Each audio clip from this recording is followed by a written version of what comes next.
how can you assure us that yung gagawin pong rehabilitation sa EDSA will last us a long time at hindi po after 1 year or 1.5 years ay butas-butas na Ganda naman pong ito? tanong yan. No, unang-una, ang ginagamit nating asfalto ngayon at itong pagre-reblock natin, no, talagang piling-pili. Ibig sabihin, nung una kasi ang plano, Pinky, talagang babakbakin yung buong EDSA mula Rojas Boulevard hanggang Monumento.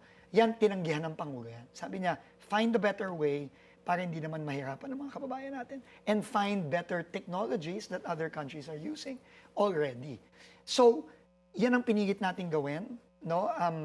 Talagang yung mga engineers natin naganap ng bagong paraan. At ito na yon, no? Yung bagong paraan, gumagamit tayo ng mas matibay na asfalto na ginagamit lang sa Pilipinas ngayon sa ating mga expressway, sa mga sa NLEX, SLEX, Skyway, SCTEX, etc. At sa mga runway sa mga airport.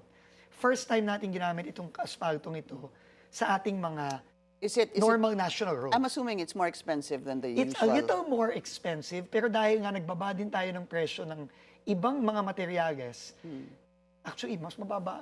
At nag-reduce tayo dramatically nung scope of work.